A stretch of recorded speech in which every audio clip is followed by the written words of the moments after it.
ئازیزان ئێرە سویدە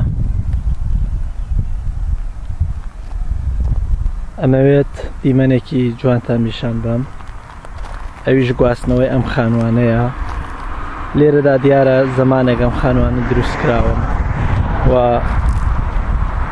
لەگەڵەوەدا ئەم خانوانە لە شوێنێکی تر ڕێگایان گرتبوو لە دروستکردنی جادە و سکەی قیتار بۆیە بڕیاریاندا ئەم خانوانە بگوێزنەوە.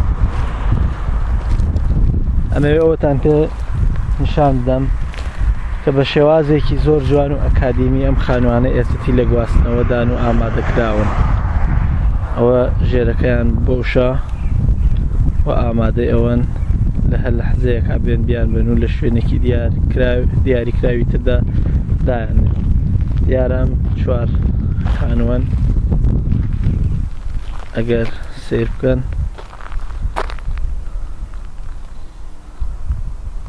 ئەمە لەسەر پایان بۆ داناوە مەژێر خانوەکەیە. ئەمە ئەسنانەیان خستوتە ژێری ئارەزم بوو لەو کاتەدا ببینم چۆن ئەیان گوێزنەوە تەسویریان بکەین. بەس دیارە باوەڕ ناکەم بتوانین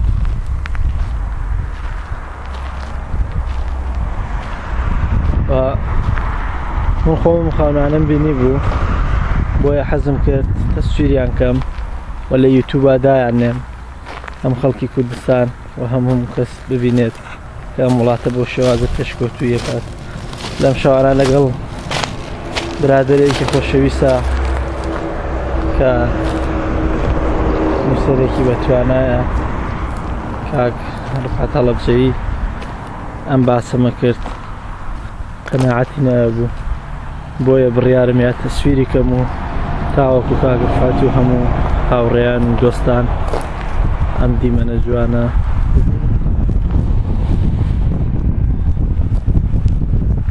ئەمە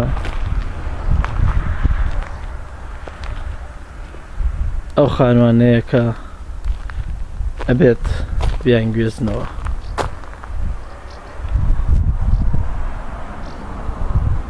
بەبێ ئەوەی خشتێکی لێبەر بێتەوە یاخود درزێ بکەێتە ناو ماڵەکە یاخود خەڵکی زەعاجکن یا بێن بیکەن بە ڕێکلامی هەڵبژاردن و بڵێن ئێمە خانووەکانیشان بۆی گوێزینەوە بەبێ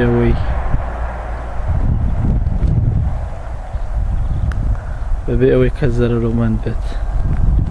لە کوردستانی هەمەشە ئازان شۆفڵ تێی بەرە بێ وازان زەمانی بەعسە کابراەک لە ئەرزەکەی تجاوزا خانوویەکی کردوێتەوە کە نەی بووە ئەوی ژارەزووی بوو هەی بێت و خانووی تەجاوز نەکاتەوە لە ڕاقیترین شوێنە خانوو بکرێت. بەڵام ئەوەش پێڕەوا نابینن سێ چوار پۆلیس لەگەڵ شۆفڵەکان نێرن و بەبێ ئەوەی گوێبەنە ئەم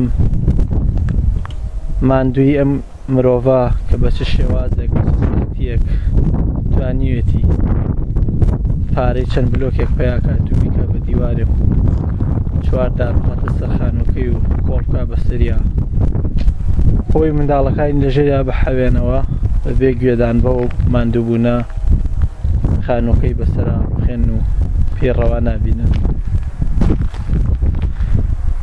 ئەمە وڵاتەیە کە ئێمە لێدا ئەنشین مەبەسەوە نییەوە وڵاتی خۆمانمان خۆش ناوێت بەڵام وڵاتێک هێندە پێشکەوتوو بێت وڵاتێک هێندە فەرق و جیاوازی هەبێت لە بین ژیانی ئێرە و ژیانی وڵاتی خۆماندا.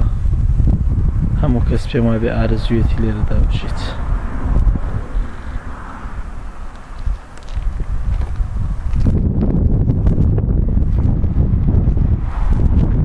ئەم هەموو پرۆژانە ئازان لەم وڵاتە ئەکرێت بەبێ ئەوەی لە تەلەڤیزیۆنا باز بکرێت بەبێ ئەوەی هیچ حکوومەتێک هیچ پارتێکی هیچ نەخراوێت بڵێ ئەمە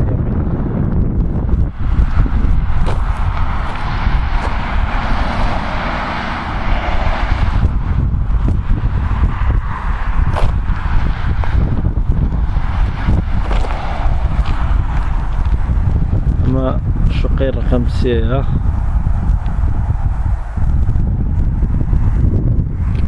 ئەمە یەک ئا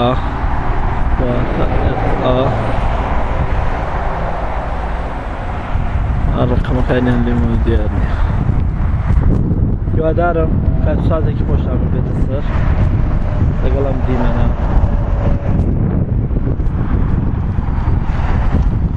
زۆر سپاس بۆ هەموو لایەک و بەسێرکردن.